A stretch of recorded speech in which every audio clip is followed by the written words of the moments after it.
গ্রহণ করছেন। আমি সভাপতি মহোদয়কে আসন গ্রহণ করার জন্য বলছি।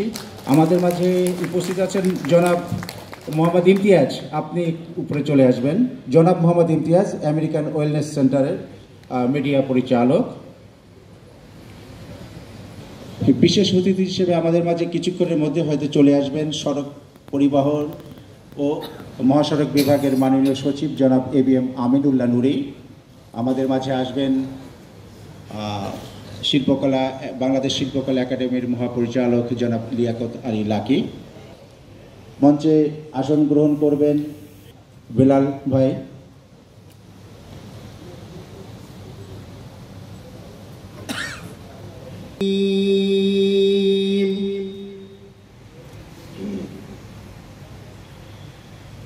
বিসমিল্লাহির রহমানির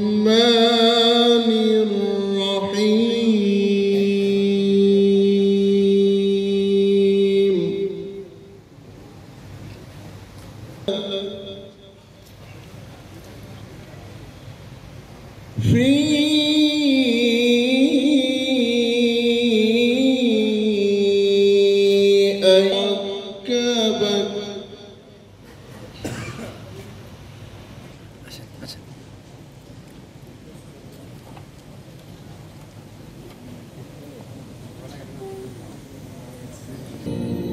আমার সোনার বাংলা, আমি তোমায় ভালোবাসি,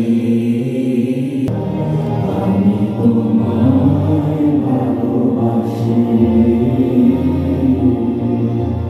ও মা ফাগুনে তোর আমের বনে ঘানে আগুন করে,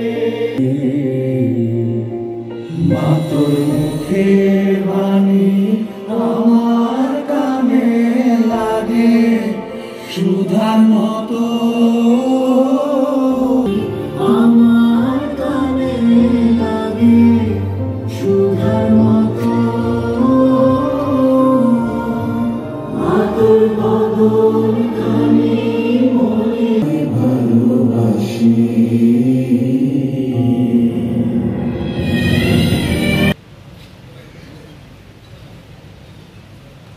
একটি বিপ্লবী পরিবর্তন উন্নয়ন করেছে, পদ্মা সেতু করেছে, ঢাকা এলিভেটেড এক্সপ্রেস করেছে, যানবাহন বিভিন্ন সড়কে চলাচল করে এবং এটা সরকার ওই 5 তারিখে তারা যোগাযোগ পরিবহন ও সেতু মন্ত্রণালয় তারা উদ্যোগ নিয়েছে এবং এটা বাস্তবায়ন হলে আমাদের যে গতির যে জন্য যে সড়ক দুর্ঘটনার প্রধান কারণ এটা অনেকটা সড়ক দুর্ঘটনা কমে আসবে এবং আমাদের এই নিরাপদ সড়ক চাই থেকে চিত্রনায়ক ইলিয়াস কাঞ্চন আপনার 2012 সাল থেকে দাবি করে আসছিল যে আমাদের পাঠ্যপুস্তকে যেন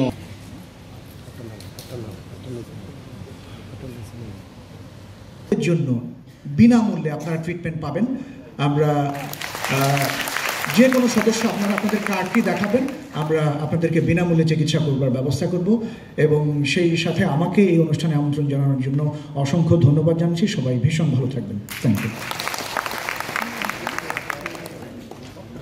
অসংখ্য ধন্যবাদ।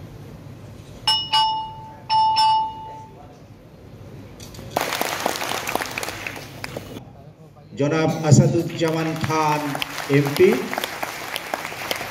আমি বিনীতভাবে তার বক্তব্য উপস্থাপন করার জন্য অনুরোধ জানাচ্ছি।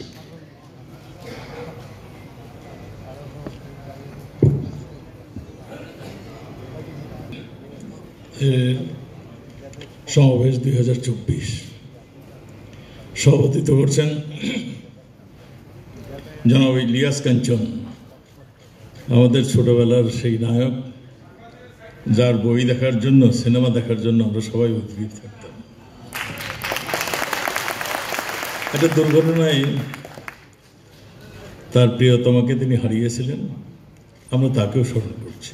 কোন দায়িত্বে থাকবে, কার গাফিলতি হলে কি ধরনের শাস্তি তারা ভোগ করবেন সব কিছু এখানে মানে পরিষ্কারভাবে করা হয়েছে এবং ফাইনের আওতাটাও বাড়ানো হয়েছে, যাতে করে আমরা চাই দুর্ঘটনা কমুক। আমরা চাই আর যেন কোনো দুর্ঘটনায় কেউ মৃত্যুবরণ না করেন।